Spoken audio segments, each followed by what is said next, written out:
नमस्कार। एग्जाम बाबा YouTube channel में आप सभी का स्वागत है। आज हम भारत की नदियों के बारे में अध्ययन करेंगे, जिसमें आपको 2-3 वीडियो जो है आपको भारत के नदी के बारे में दिया जा चुका है। आज हम लास्ट भारत की नदी के बारे में अध्ययन करेंगे, जिसमें प्रायद्वीपीय भारत की नदी का वर्णन दिया गया है। तो यह जो एग्ज़ाम में यहीं से आपको अधिकांश क्वेश्चन पूछता है, इसलिए इसे खूब बढ़िया से बारीकी से देखिएगा, समझिएगा, पूरा आपको याद हो जाएगा। तो देखते हैं। तो सबसे पहले भारत की नदियों के बारे में आपको बता दें कि भारत की नदी को 2 भागों में बांट दिया गया। एक तो वह हो जाएगा आपको हिमालयी नदियाँ और दूसरा हो जाएगा प्रायद्वीपीय नदियाँ। तो हिमालयी नदियाँ जिसके बारे में हम अध्ययन कर चुके हैं, उसमें गंगा, ब्रह्मपुत्र और सिंधु नदी आता है, ठीक है। लेकिन अब जो है यह प्रायद्वीपीय नदियाँ हैं। तो प्रायद्वीपीय नदियाँ को 2 भागों में बांट दिया गया।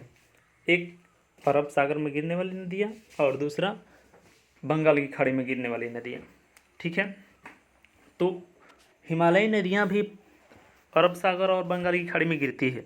तो सिंधु नदी तंत्र जो है वह अरब सागर में गिरती है, बाकी गंगा और ब्रह्मपुत्र नदी तंत्र जो है वह अरब सागर में गिरती है। तो उसके बारे में नहीं जाएंगे, यहाँ पर प्रायद्वीपीय भारत की नदियों के बारे में देखेंगे। तो प्रायद्वीपीय भारत की नदियाँ में अरब सागर में सबसे पहले गिरने वाली नदियों, यह आपको एग्जाम में हमेशा पूछ देता है कि कौन सी निम्न में कौन सी नदियाँ अरब सागर में गिरती है या पश्चिम की ओर प्रवाहित होती है। तो आपको याद रखना होगा।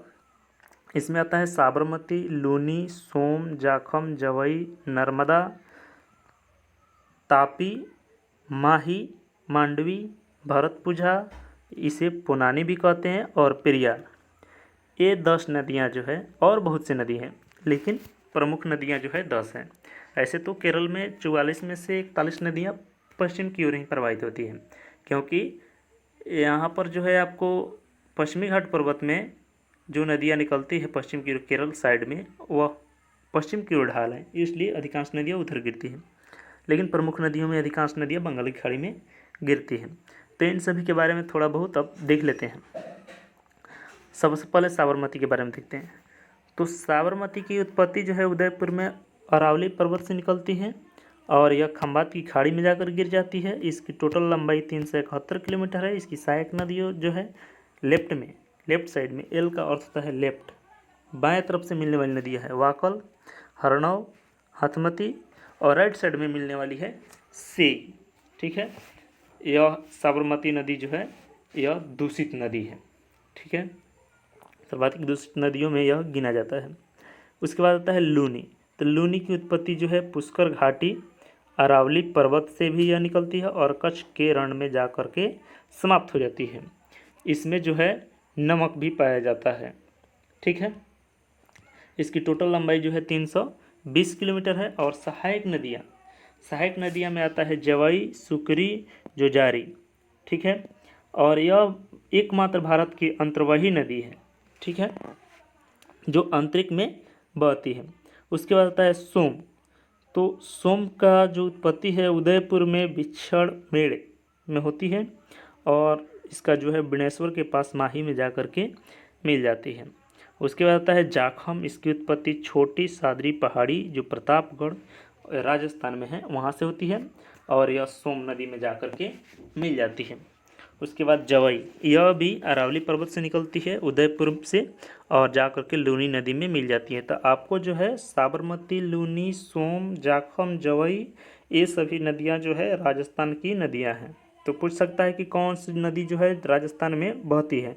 तो यह जो है साबरमती, लूनी, सोम, जाखम और जवई जो अरब सागर में प्रवाहित होती है। उसके बाद आता है नर्मदा। तो नर्मदा की उत्पत्ति अमरकंटक पहाड़ी से हुई है और यह खंबात की खाड़ी में जाकर मिल जाता है। यह 1312 किलोमीटर इसकी टोटल लंबाई है और यह मध्य प्रदेश, महाराष्ट्र, गुजरात में तीनों राज्यों से होकर के बहती है। ध्यान दीजिएगा, नर्मदा जहाँ अमरकंटक से जो है 3 नदियाँ निकलती हैं। एक पश्चिम की ओर नर्मदा जाती है, एक पूर्व की ओर महानदी और एक उत्तर की ओर सोन नदी जाती है, ठीक है। इसकी सहायक नदियाँ है लेफ्ट में बंजार से दूधी, तावा, गजल, कावेरी और कुंडी और करजान। कावेरी जो है यह दक्षिण भारत में प्रवाहित होने वाली नदी नहीं है, यह दूसरा कावेरी है और फिर राइट में मिलने वाली है हिरन, तेंदुनी, चोरल, कोलार, मैन, उरी। फिर आता है तापी नदी, यह बैतूल जिला मध्य प्रदेश से निकलती है और यह सूरत के निकट खंबात की खाड़ी में जाकर मिल जाती है। इसकी टोटल लंबाई 724 किलोमीटर है। इसकी सहायक नदी पूर्णा है। ठीक है, ये दोनों नदियाँ नर्मदा और तापी, यह जो है भ्रंश घाटी से होकर के बहती है। तो पूछ सकता है क्वेश्चन कि कौन सी दो नदियाँ भ्रंश घाटी से होकर के बहती है, तो नर्मदा और तापी। और ध्यान दीजिएगा, यह भी पूछता है कि कौन सी नदी एस्चुरी का निर्माण करती है या कौन सी नदी डेल्टा का निर्माण नहीं करती है। तो जितने भी अरब सागर में मिलने वाली नदियाँ हैं, जितने भी नदी जो है अरब सागर में मिलती हैं, गिरती है, वे डेल्टा का निर्माण नहीं करती है। जो बंगाल की खाड़ी में गिरती है वे सभी डेल्टा का निर्माण करती है। तो इसमें नर्मदा, तापी, माही, मांडवी, भरतपुजा, पेरियार, ये सभी नदियाँ जो है ये एस्चुरी का निर्माण करती है। ठीक है, माही आते हैं। इसकी उत्पत्ति मेहद झील, धार जिला, मध्य प्रदेश से होती है और खंबात की खाड़ी में जाकर गिरती है। इसकी लंबाई 83 किलोमीटर है और यह भी मध्य प्रदेश, राजस्थान, गुजरात से होकर के बहती है। मांडवी आता है, यह गोवा की नदी है। इसकी उत्पत्ति पश्चिमी घाट से होती है और अरब सागर में जाकर के गिरती है। यह गोवा की जो प्रमुख नदी है। फिर आता है भरतपुजा, अन्नामलाई पहाड़ी से निकलती है और अरब सागर में जाकर गिरती है। इसे नीला नदी के नाम से जाना जाता है। यह केरल की दूसरी सबसे बड़ी नदी है। ठीक है, उसके बाद पेरियार, तो पेरियार की उत्पत्ति शिवगिरी पहाड़ी जो केरल में है वहाँ से निकलती है और अरब सागर में जाकर के गिर जाती है। ठीक है, तो ये सब नदियाँ जो है अरब सागर में गिरने वाली नदियाँ थी। अब बंगाल की खाड़ी में गिरने वाली प्रायद्वीपीय नदियाँ जो है उसमें आता है स्वर्णरेखा नदी। ठीक है, तो स्वर्णरेखा की उत्पत्ति रांची के दक्षिण पश्चिम पठार से निकलता है। ठीक है, और यह पूरब दिशा में प्रवाहित होते हुए जमशेदपुर से होकर गुजरती है और बालासुर के निकट बंगाल की खाड़ी में जाकर के मिल जाते हैं। इसकी टोटल लंबाई 395 किलोमीटर है और यह जो है झारखंड, उड़ीसा, पश्चिम बंगाल में बहता है। उसके बाद ब्राह्मणी नदी आता है, यह छोटा नागपुर पठार के निकट रांची के पठार से निकलता है, जहाँ पर जो है यह दो नदियाँ शंख और कोयल नदी से मिलकर बना है। तो यह ब्राह्मणी नदी किन दो नदियों से मिलकर बना है, शंख और कोयल नदी से। इसकी टोटल लंबाई 420 किलोमीटर है। महानदी, तो महानदी की उत्पत्ति सिंहवा श्रेणी के समीप अमरकंटक पहाड़ी से हुई है, जैसे आपको बताया गया है। ये अमरकंटक से इसकी उत्पत्ति हुई है। यह जो है बंगाल खाड़ी में जाकर गिर जाती है। इसकी टोटल लंबाई 815 किलोमीटर है। इसकी सहायक नदी, उत्तर से जो नदी इसमें आकर मिलती है वह शिवनाथ, हंसदेव, मंड, डूब और दक्षिण से मिलने वाली नदियाँ है जोक और तेल। फिर आता है गोदावरी। गोदावरी प्रमुख नदी है दक्षिण भारत की। यह त्र्यंबकेश्वर पहाड़ी, नासिक जो कि महाराष्ट्र में है वहाँ से निकलता है। यहाँ पर मानचित्र में आपको दिखाई भी दे रहा है, नासिक यहाँ पर है। और यह दक्षिण भारत की सबसे लंबी नदी है और भारत की दूसरी लंबी नदी है। इसकी लंबाई 1465 किलोमीटर है। इसकी सहायक नदी में आता है बाणगंगा, सिवना, पूर्णा, प्राणहिता, इंद्रावती, सबरी इत्यादि। और राइट में मिलने वाली नदियां हैं मंजीरा, प्रवर, मनेर, वर्धा, संग। ठीक है, ये नदियां। और यह जो है संगम, मतलब जाकर जहाँ मिलता है तो वह है बंगाल की खाड़ी में जाकर डायरेक्ट यहाँ पर आपको दिखाई दे रहा है। ये बंगाल की खाड़ी है, यहाँ पर मिल जाता है। इसका अपवाह क्षेत्र जो है, जिन जिन राज्यों में इसका प्रवाह क्षेत्र है वह है महाराष्ट्र, जो मानचित्र में आपको दिखाया गया है, ध्यान दीजिए।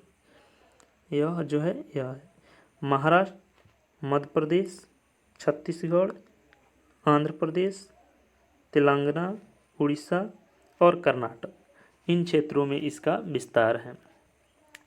इसके यहाँ पर जो है गोदावरी नदी को बेसिन दे दिया गया है। फिर जो है इसकी सहायक नदियाँ भी इसमें दे दिया गया है, जो कौन कौन से हैं। उसके बाद आता है कृष्णा नदी। तो कृष्णा नदी की उत्पत्ति महाबलेश्वर पहाड़ी से हुई है। ठीक है, यह महाबलेश्वर पहाड़ी जो है यह महाराष्ट्र में पड़ता है और यहाँ से 5 नदियाँ कृष्णा, सावित्री, बेना, गायत्री और कोयना, ये सभी नदियाँ महाबलेश्वर पहाड़ी से ही निकलती हैं। इसकी सहायक नदी में आता है, आपको लेफ्ट में मिलने वाली नदियाँ हैं भीम, मूसी, मनेर, पलेल, जो मानचित्र में आपको दिखाया गया है, यहाँ पर पूरा दिखाई दे रहा होगा।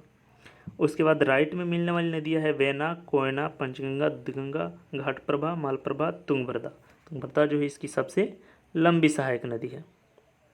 ठीक है, यह है तुंगभद्रा। और इसका जो क्षेत्र है, इसका अपवाद क्षेत्र जो है, यह भी आपको यहाँ पर दे दिया गया है। देखिएगा किसका किस, यह पूरा जो है आपको, यह कृष्णा की बेसिन है। ठीक है, आगे आपको मानचित्र में पूरा बेसिन के बारे में दिखाया गया है। तो यहाँ मानचित्र में भी दिखाया गया है किस तरह से यह जा रहा है, और यहाँ पर आकर के बंगाल की खाड़ी में मिल जाती है। फिर उसके बाद आता है प्रमुख नदियों में जो आता है कावेरी। कावेरी की उत्पत्ति ब्रह्मगिरी पहाड़ी से हुई है जो कर्नाटक में है। और इसकी सहायक नदियाँ में आता है लेफ्ट में हरंगी, हेमावती, सिमस, अर्कवती, और राइट में लक्ष्मण तीर्थ, काबिनी, भवानी, मुयार, नेयार। ठीक है, इसे दक्षिण भारत की गंगा के नाम से जाना जाता है।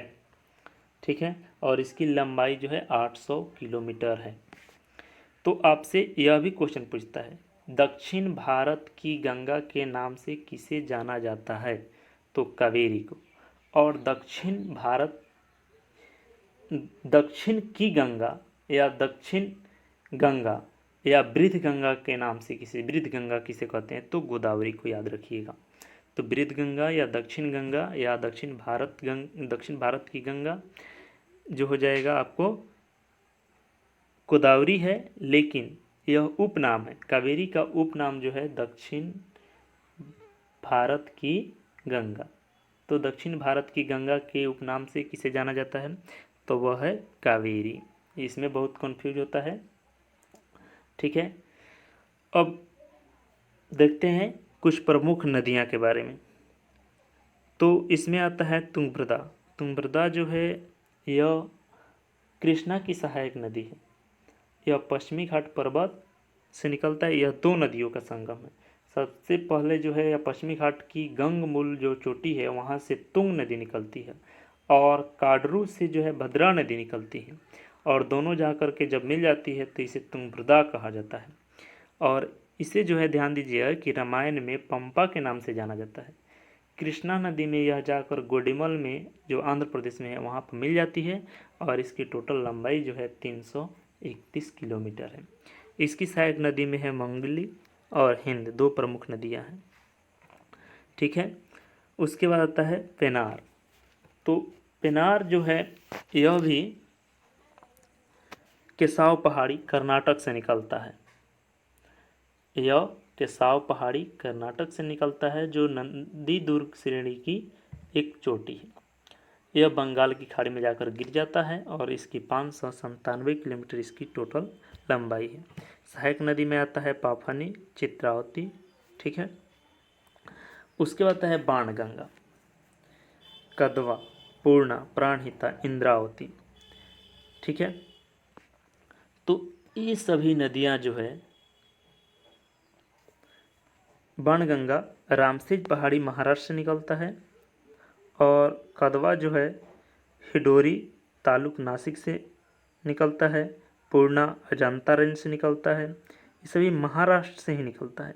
इंद्रावती जो है उड़ीसा से निकलता है, और प्राणहिता जो है महाराष्ट्र से ही निकलता है। ठीक है, ध्यान दीजिएगा पूर्णा की जो सहायक नदी है अंजना और केलना, ये दोनों इसकी सहायक नदियाँ हैं। और यह जो है बाणगंगा और कदवा नासिक में ही आकर के मिल जाते हैं। ठीक है, और इंद्रावती जो है वह गढ़चिरौली में जा कर के मिलता है। ठीक है, और ये सभी नदियां जो है गोदावरी की सहायक नदी है। ध्यान दीजिएगा, ये सभी किसकी सहायक नदी है, गोदावरी नदी में जा कर के यह मिलता है। ठीक है, तो गोदावरी में यह मिलने वाली नदियां हैं की सहायक छोट मोट नदी। उसके बाद भीम, पंचगंगा, दूधगंगा, ये सभी जो है कृष्णा की सहायक नदी है, जिसमें आपको दे दिए हैं। इसकी उत्पत्ति महाराष्ट्र में ही हुई है, और यह जा कर के कृष्णा नदी में मिल जाती है। यहाँ पर आपको एक मानचित्र दिखाया गया है, थोड़ा सा बड़ा कर दिए। यह जो है बेसिन को बताया है कि किस बेसिन में कौन पड़ता है। तो सबसे बड़ा बेसिन जो है गंगा का है, उसके बाद इंडस, और फिर गोदावरी, कृष्णा, ये सभी बेसिन का अर्थ है उसका क्षेत्र, कहाँ कहाँ तक वह फैला हुआ है। ठीक है, तो सबसे अधिक जो है गंगा का बेसिन है, गंगा और उसकी सहायक नदियों द्वारा बना क्षेत्र है। यह ब्रह्मपुत्र, इंडस या सिंध कहिए, कृष्णा, गोदावरी, ये सब यहाँ पर बहुत सी नदियों के बारे में, कावेरी, ठीक है, दिया गया है। तो यह अपवा बेसिन है, यह भी आपको पूछ सकता है कि कौन से बेसिन सबसे ज़्यादा है, यह मानचित्र से पूरा स्पष्ट हो जाएगा। फिर यहाँ पर दो मानचित्र दिया गया है, एक तो यहाँ पर यह, ध्यान से देखिएगा, एक रेखा यहाँ से खींचा गया है। यह रेखा जो है यह दर्शाता है कि इस साइड जो है वेस्ट जो है अरब सागर में गिरने वाली नदियाँ हैं, और इस साइड में आने वाली जो है वह है बंगाल की खाड़ी में गिरने वाली नदी हैं। तो भारत की अधिकांश नदियाँ जो है बंगाल की खाड़ी में गिरने वाली हैं, और बहुत कम नदियाँ जो है अरब सागर में गिरने वाली, जिसमें सिंधु और उसकी सहायक नदी भी मौजूद है। और यहाँ पर एक मानचित्र दिया गया है जिसमें नदी के बारे में दिखाया गया, प्रमुख प्रमुख नदियों के बारे में दे दिया गया है कि यह कौन कहाँ से निकलता है। थोड़ा सा बड़ा कर दिए मानचित्र को, अब देख सकते हैं गोदावरी है, और फिर यहाँ बहुत सी नदियाँ हैं जिसके बारे में आप देख सकते हैं। तो इस तरीक़ा से भारत की नदियाँ समाप्त हुआ। इससे आपको काफ़ी नंबर का क्वेश्चन पूछता है। इसके लिए जो है पूरा नदी को देखने के लिए तीनों वीडियो को देखना होगा, पहले दिए हैं, और उसके बाद टेलीग्राम पर इसका क्वेश्चन भी दिया जाएगा, आप बनाइए। इतना देखने के लिए थैंक यू।